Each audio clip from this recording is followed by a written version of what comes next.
does it. But yeah. Donald Trump is holding a live press conference alongside French President Macron now. Restore peace, and I think we're going to do it. We've had some great conversations, including with Russia. Since my return to the White House, we've made more progress toward that goal in 1 month than occurred in the past 3 years. And I've spoken with both President Putin and President Zelensky. And again, who's a dictator and I hate him. A lot of good things toward peace are happening, moving it. Did Carl Dentmont trying to reach out to you? Tell him to hit me on Discord. Marco Rubio, National Security Advisor Michael Waltz, and Special Envoy Steve Witkoff conducted successful talks in Saudi Arabia with the delegation from Russia, and I'd like to thank the Kingdom of Saudi Arabia and the King and Mohammed, great people. They're really working hard to get this done. Our focus is on achieving a ceasefire as soon as possible and ultimately a permanent peace. My meeting with President Macron today was another important step forward in that sphere, because he's been very much involved right from the beginning in trying to get it over with, and we're going to get it done. I believe that Emmanuel agrees with me on many of the most important issues. Chief among them is this is the right time. It may be the only time. You know, that's a very interesting and horrible situation, and that could evolve into a third world war. We're not going to let that happen. Should have never started, but it did. And what a mess, what a horrible, bloody mess. I'm also pleased that President Macron agrees that the cost and burden of securing the peace must be borne by the nations of Europe, not alone by the United States. And Europe must take that central role in assuring long-term security of Ukraine, which they want to do.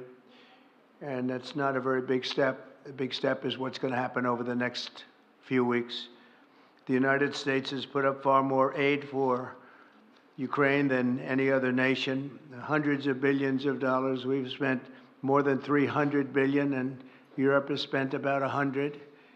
100 billion, that's a big difference. And at some point, we should equalize.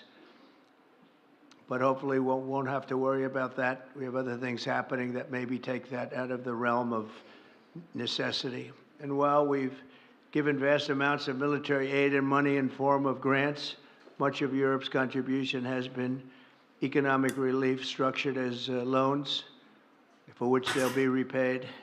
Like the Europeans, I believe that taxpayers in the United States also deserve to recoup the colossal amounts of money that we've sent.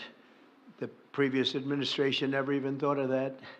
They didn't think of a lot of things, like why did they let it start in the first place? That is why we must have an agreement with Ukraine on... Dude, every time he talks about Russia, I can't believe I'm getting... Maybe I'm a little too libbed up, but every time he talks about Russia the way he does and the actions that he takes in regards to Russia, I unironically start thinking he is like... I mean, he's going above and beyond, dude. He's going above and beyond. Like the was Trump a KGB asset memes are becoming reality, okay? Unfolding in front of my eyes. So the reason why I say that is because, like, I understand wanting to, you know, engage with Russia in the ceasefire talks. This is something that I advocated Biden do as well. But this is literally above and beyond. Like the UN, the symbolic vote in the UN, the consistent undermining of Zelensky, like he goes far above what Trump normally would do in this situation. Like, what the fuck? The first administration, first term, we had no wars, we had no problems. We didn't have October 7th with Israel. We didn't have Russia and Ukraine going at it. Maybe the piss tapes are real. Nah, I don't think there's anything that would harm him. I don't think, like Donald Trump, with the exception of like literally murdering a baby, okay, on camera and then eating the baby, there's not much that is going to cause people to go, oh, that's a bridge too far for me. I hate this guy now. You know what I mean? Blackmail only works if you have some semblance of shame and normalcy. Look at Pete Hegseth. We'll get it done as Pete quickly as Hegseth is possible. unblackmailable. He is a drunk rapist. And now he is the defense secretary. In our country's history. I hope that's right, but I feel it's right. We've done a lot of things in a very Check short your period of Discord. I time. wrote you to get a call in with Dick Carl Dent. Okay, hold on. My greatest legacy, however, will be as a peacemaker and a unifier. Did you try to add me? Peace, not war. I thank President Macron Come for on. joining us today in this urgent work we're doing. We have some wonderful people Tama up is his front mod. right here that have Did you try to worked add so me? hard. Steve Witkoff, thank On you Discord? very much. And Michael Walsh, thank you. Scott, thank you very much. Whisper to my JD, mods what thank you. your Really done username is on They've really Discord. done a job. They worked very hard. It's a real passion to get this war ended. And What's I'd your like stance to, on Macron? As now a Frenchman, I'm curious of what invite others think. Emmanuel to say a few I think words, he and then is we'll take questions. incredibly bad. And again, Emmanuel, He is it's a great honor unimaginably to have you bad, with us and at he the is White House. Thank you very he much. is almost single-handedly Thank you, responsible for Mr. the rise of the President. nationalist Thank you, movement in General. France by Ministers, constantly ladies and capitulating to gentlemen, right-wing mesdames et messieurs, sentiment. Ladies and gentlemen, I'll be saying a few He's words a in horrible French. racist, and I hate him. Thank you very much, Mr. President, dear Donald, for your hospitality and for this visit.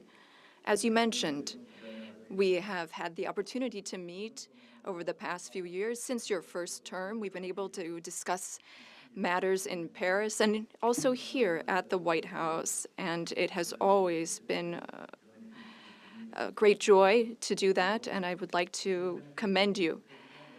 And thank you, Mr. President, for extending this friendship to France and taking part in the ceremony at Notre Dame that you mentioned before. It was a great honor for the French people to reopen the cathedral to the rest of the world, and your presence was a testament to that friendship.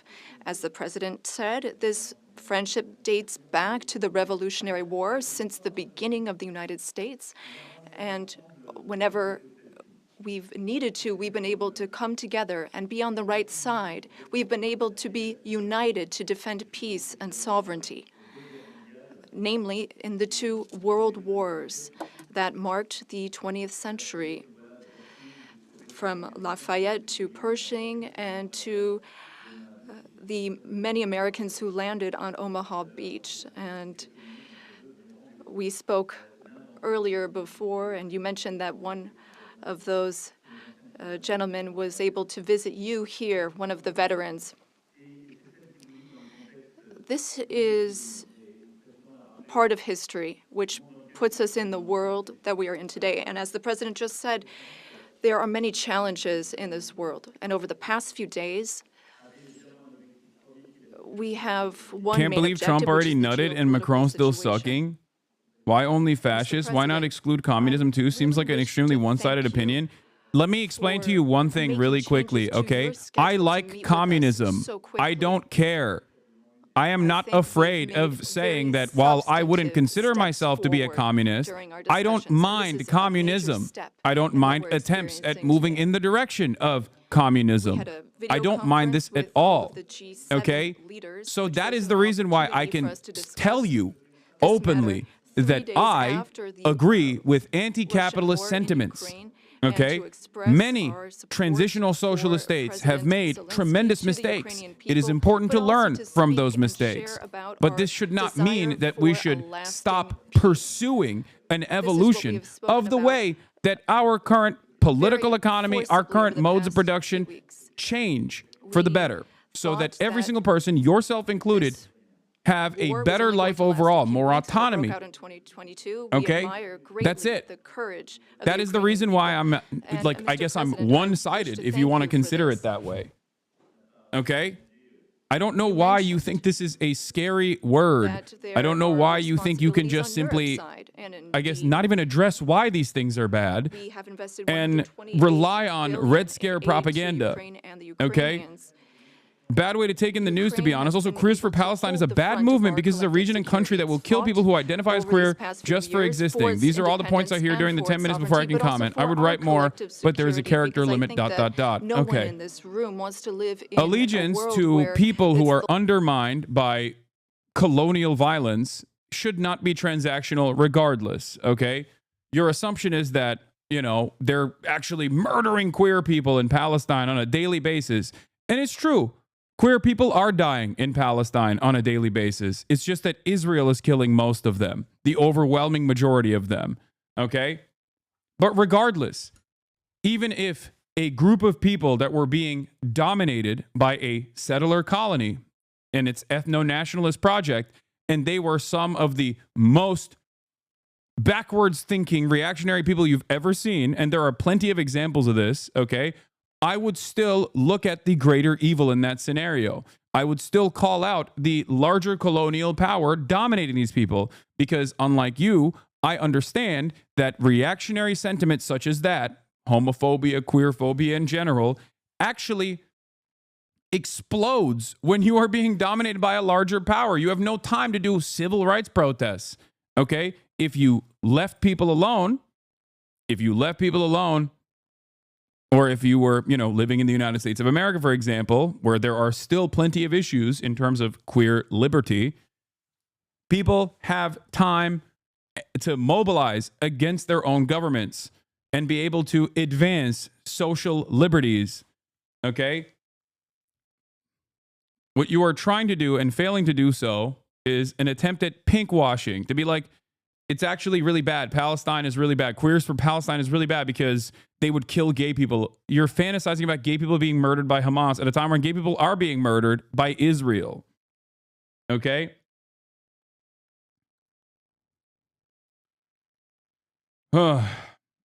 Yeah. Also, this has nothing to do with communism. I don't know why you're talking about communism here. Most of the Palestinian emancipatory movement, most of the resistance groups are not socialist communists at all, and they don't have to be. That's my point. You think I agree with like Hamas's domestic affairs? No, of course not. The fuck? But it doesn't matter. It is utterly irrelevant. They have no standing government at the moment. You want to know why? Because Israel blew it up. Okay.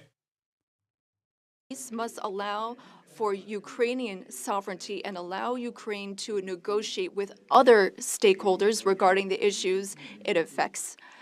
That affects it, rather. But it is also a country in which we need to shoulder our responsibilities so that we ensure security and stability for Ukraine and for the entire region. And for us Europeans, this is an existential issue. We also spoke about these issues at length with the president.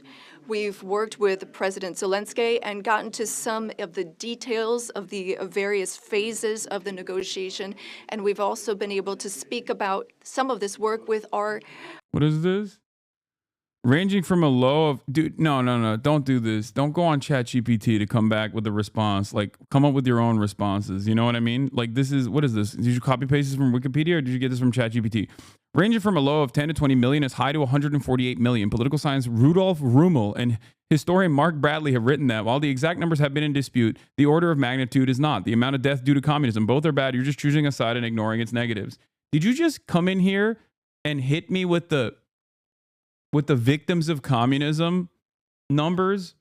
First of all, your first indication right here should... Your dead giveaway right here is this disparity. 10 to 20 million to 148 million. That didn't even ring any alarm bells for you at all? Like, not even a little bit.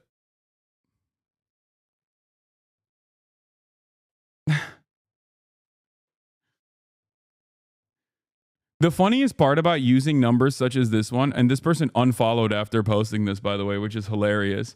The funniest part about using Black Book of Communism numbers, while also very clearly and deliberately, hold on, let's see how this person arrived at this information. I assume it's from Wikipedia. Yeah, he Googled mass killings under communist regimes and literally just...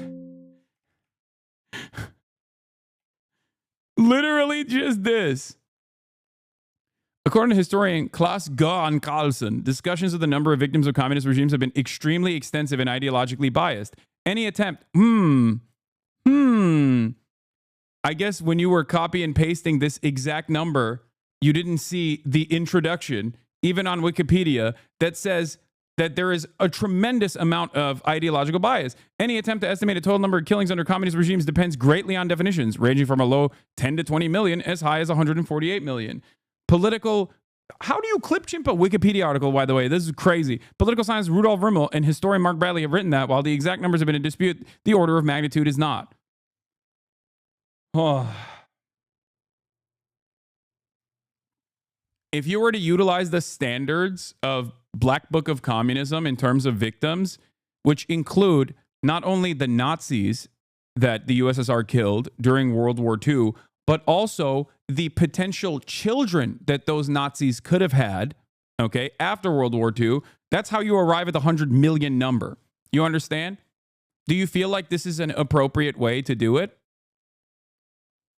Even if you were to attribute famine, for example, directly to the regimes and directly to the political ideology that dictated the regimes, then capitalism kills 14 million, or, well, 8 to 14 million people every year due to famine. Okay? Now, in that circumstance, you would be comparing famine to a region that simply always had famine and no abundance whatsoever, versus famine under capitalism now that still exists at a time when there is abundance. This comparison is ridiculous. Regardless.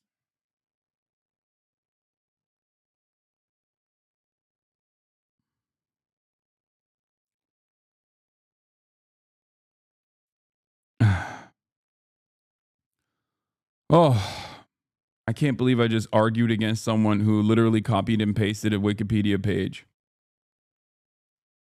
You know?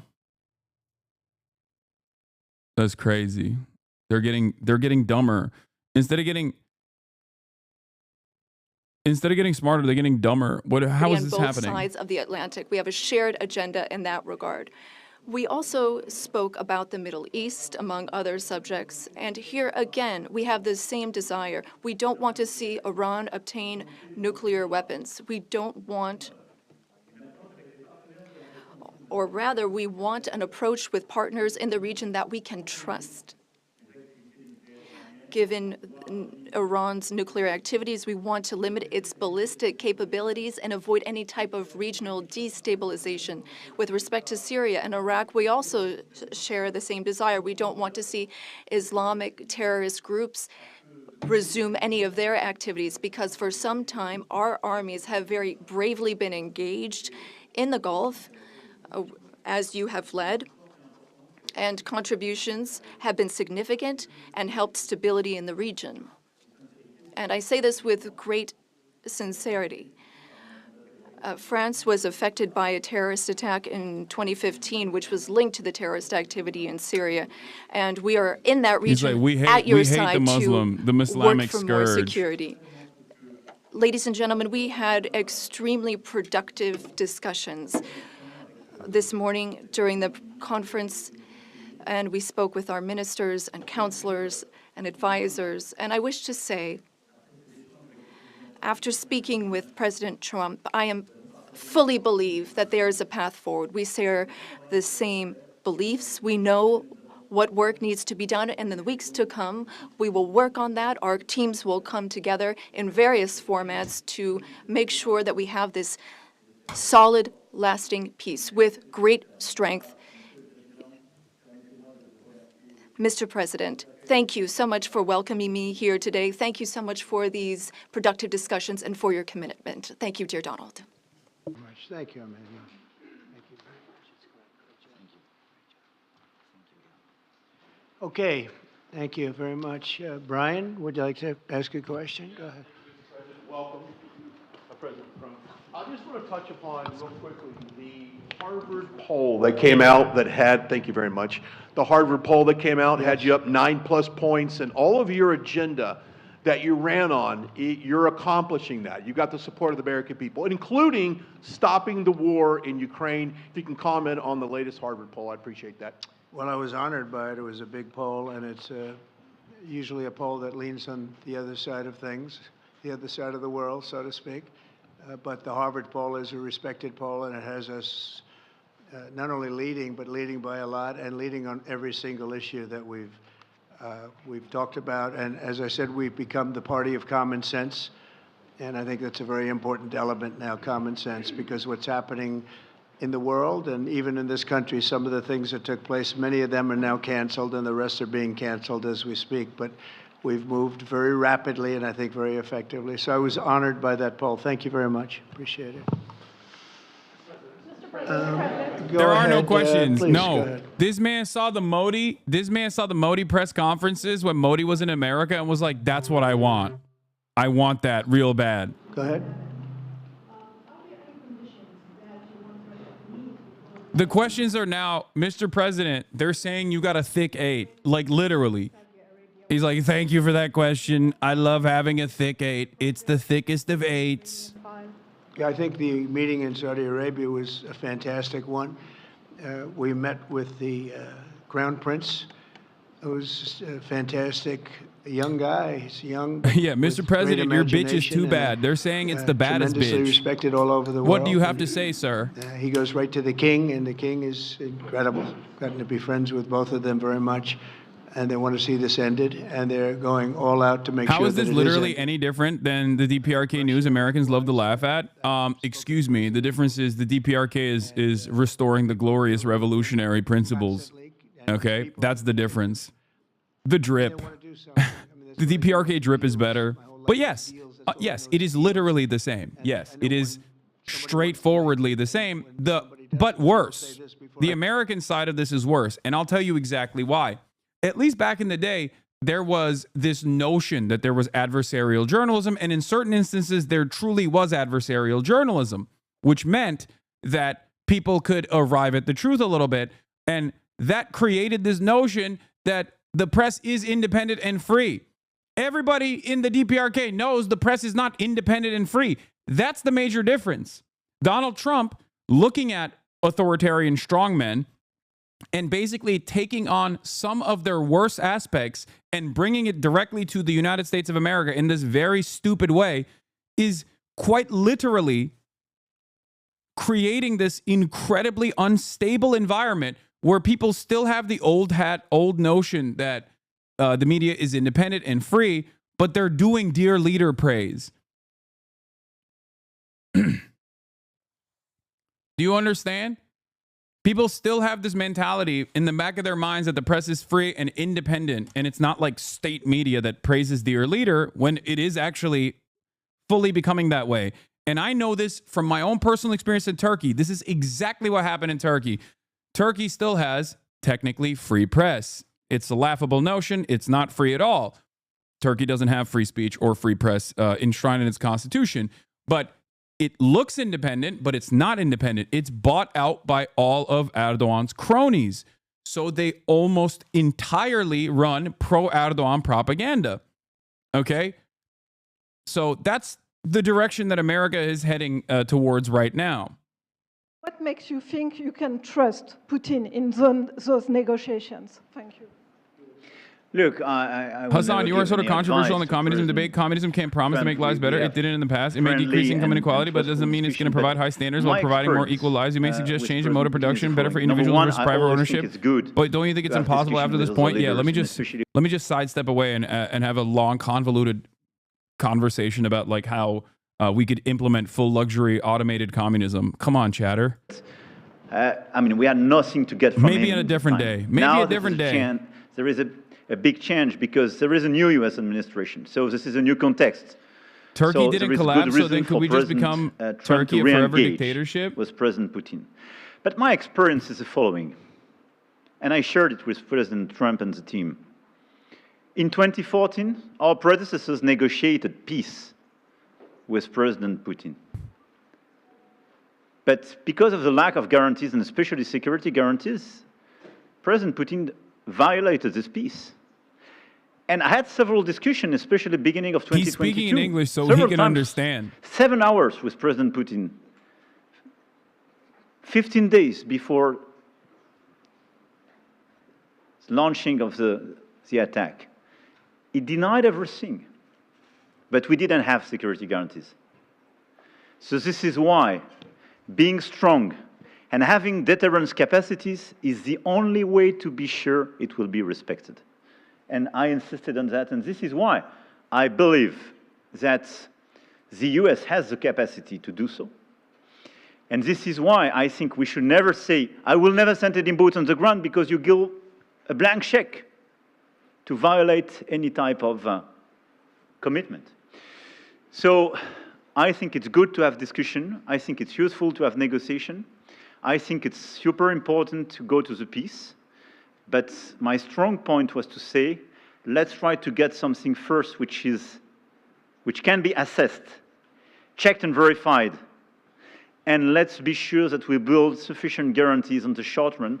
And this is where we are ready to be engaged.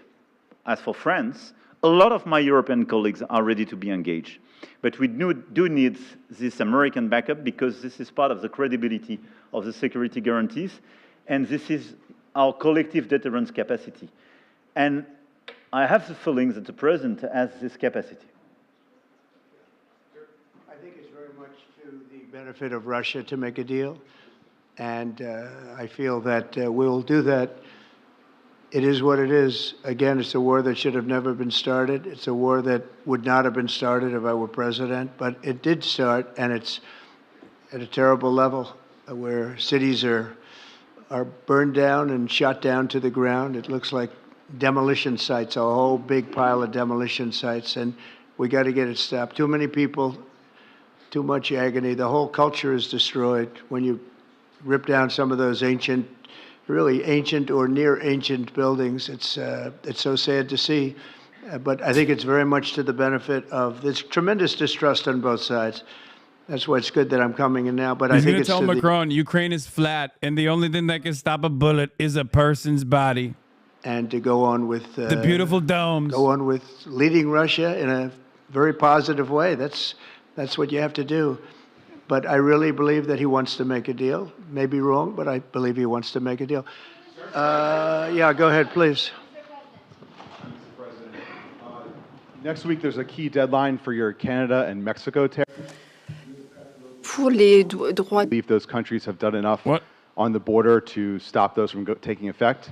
And for President Macron, I'm wondering if you believe that this critical minerals deal with Ukraine represents a de facto. Bloomberg, Russian officials are reportedly. Wait, no, there's no way this is correct, right? Did Bloomberg actually report this? Hold on. Wait. Russian officials are reportedly wary of President Trump's strategy, not understanding it. They remain cautious about Trump's seeming embrace of Putin. What? This is like when Nick Fuentes was like, yeah, I think you guys got to dial back on the Sig Heiling a little bit for me. Okay. Then like, what? No. What is happening? What is going on? I mean, I'm confused by it too, because he's going above and beyond. Like, he is going above and beyond. It's not normal. The level of glaze. No. The account itself is not verifiable, but the account itself is basically taking stuff from, news. Phytux is decently reliable. That's not the original account, though. This is the Phytux network, but they're not coming up with their own news. They're just, look, this is what they're, it is from the Bloomberg article. Officials in Moscow are cautious about Trump's embrace of Putin. Two people with knowledge of the situation said the Russian leadership doesn't fully understand the White House strategy and is wary of traps, another person close to the Kremlin said. So he's not. The article is real. It is from Bloomberg. Our country will be extremely liquid and rich again. Plus, we're doing other things, as you know. We're finding tremendous waste, fraud, and abuse at levels that nobody thought possible. You're seeing what's going on. And that was also part of the Harvard poll. Do you agree with what President Trump is doing with Elon and others that are looking for the waste, fraud, and abuse? And the numbers were staggering. It was like 70% to 2%. Everybody wants to find out. They don't like it. And, the radical left or whoever it may be starts screaming about the Constitution. But it has nothing to do with the Constitution. It has to do with fairness to this country. It has to do with being ripped off. And when you read the things that all of these billions, and I mean many billions, hundreds of billions of dollars have been spent on, that's all you have to do is stand up here and read them. I could stand up all day and read the kind of things where we're spending all of this money. The good news is that when you think of how rich a nation we can be when we get rid of this, you know, sometimes you'll buy a company and you'll see it was really well run. I think one of the wildest things that has happened, and I will openly and readily admit this. One of the wildest things that has happened so far, I think, is this is the Vivek Ramaswamy plan. Okay? Or at least like something that Vivek Ramaswamy was repeating that he got from fucking 4chan or whatever, about how the real meta here should be to realign with Russia because they are also defending Christianity and they're white and they're based, and then utilize that allegiance with Russia to undermine China. The real war is China. And at the time I thought, this is ridiculous. Like, this, one, I don't think will work. Okay? I don't think that this will be a successful way of undermining. Like, they're basically doing the reverse.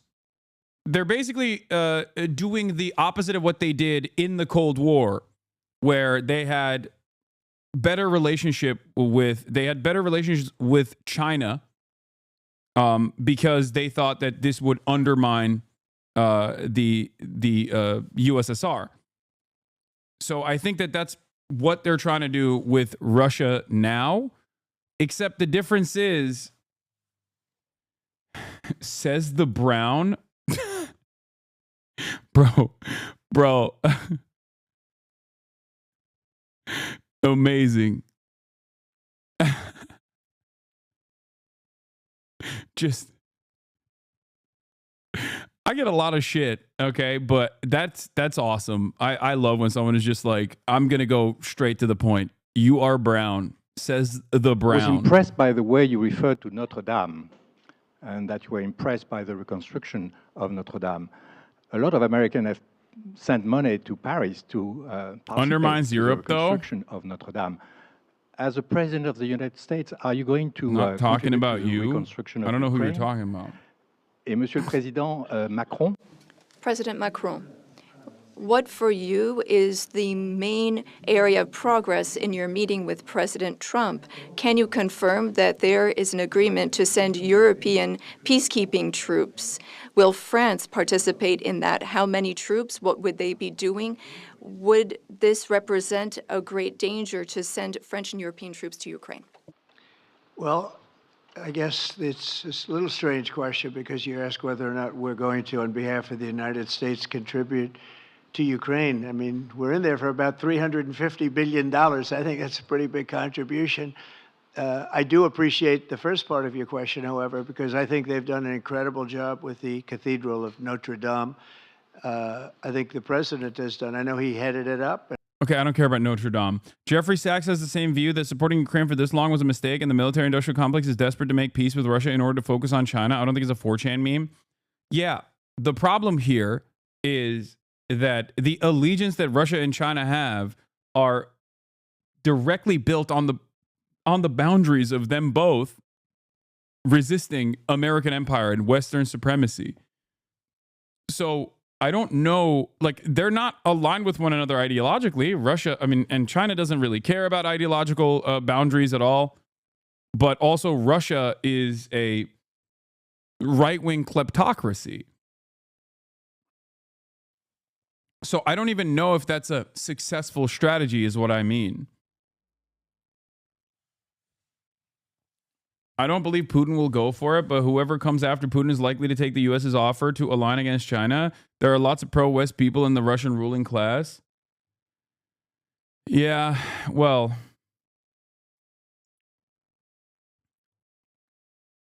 yes, I'm going to have German socialist streamer Dick Carl Dent in a little bit, in half an hour, once we're done with this part of the segment.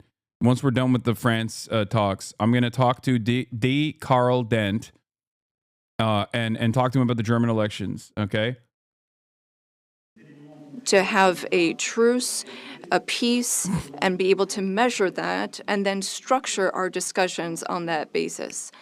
France and several other European countries, along with Ukraine, are hard at work to build this lasting peace with very specific points, including security guarantees, the territories that belong to Ukraine, the issue of reconstruction, the economy, and critical minerals. We've been able to go into the details of those proposals. The third area of progress, which really mark a turning point, is the fact that we were able to talk about the details of the security guarantees. And the president has shown this over the past few days, and he said so a moment ago. We want peace. He wants peace. We want peace swiftly, but we don't want an agreement that is weak. The fact that there are Europeans that are ready to engage to provide for these security Putin says that U.S. and Russian companies are currently discussing joint projects. Yeah, when he says we're going to take over the minerals, here's the other side of the story. When he says we're going to take over the minerals, I'm not super well versed on the Ukrainian mineral maps, okay? I'm not Pete Buttigieg, who was very well versed on Afghan mineral maps, okay? I am not the Pete Buttigieg of Ukraine. But from what I understand, a lot of the natural, a lot of the minerals that they're talking about is in territories that are either near or directly in areas that Russia has forcibly annexed and captured.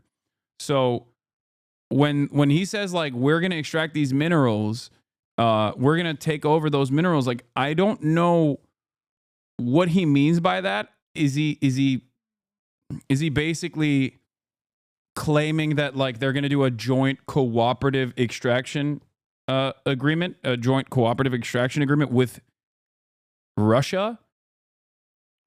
Is that what he means? I don't really get it. I don't really understand what he's saying. Report to show that we have a negotiated peace signed by both sides, and that is a peace we will preserve. No, it's all on the Ukrainian side of the river, but their existence is basically entirely theoretical. Not for combat. These would be deployments well, that's why I said like near territory that Russia has annexed. You can't extract minerals in that area. If there are a shit ton of minerals there, I don't think you can extract minerals safely without like Russia's go-ahead if it's in striking distance. That's why I said it's either around the areas that Russia has forcibly annexed and occupied, or directly in the areas that Russia has forcibly annexed and occupied, which means that if these hypothetical minerals that are worth trillions exist on Ukrainian soil, which again, I don't know, okay? Why Dick Carlden and not Stay? I don't know any of these names, chatters. I don't know why you think I'm like picking and choosing favorites in German politics. I just don't know. I'd be down to have that other guy on too. Of the burden, their share of the burden. We have a strong alliance that we've built over the decades. We have our solidarity, and we have deterrence capacities. What does it mean? Would it be dangerous?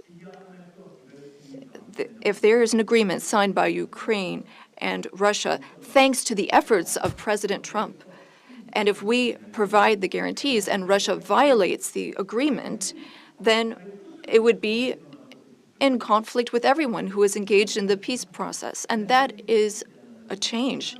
That was something we did not see in the past. That's not what we saw in 2014. So that is the real change that we're marking. We have this deterrence capacity on the American side. We have the capacity for engagement on the European side, and that's something we're going to continue working on together. It's not dangerous, but it's credible. It's less dangerous than things that could happen in the long term. And I think this is what we need to do to ensure security. And I say this very clearly. We're also talking about security for Europeans. I've been saying this for weeks now. If we do not guarantee the security of this territory within Europe, then how can we guarantee our own security for one and all? We live just 1,500 kilometers from Ukraine, and the Germans and Polish are even closer. So our collective security is important. We need to answer this call for Europeans to be more engaged, and Americans will be there still in solidarity. Europeans are working for their collective security, but I really think this was a turning point today in our discussions. Emmanuel, thank you very much. Great job, and it's been wonderful being with you. Say hello to your beautiful wife, and we will see you again soon. We'll be speaking often. We'll get this thing worked out. We're going to get it done. I guess he's not going with Candace Owens' method at all. Yeah. Claiming that Macron's beautiful wife is actually a man. That's the Candace Owens strategy. All right. So let's get to it. Why Trump's rare earth deal with Ukraine doesn't make sense.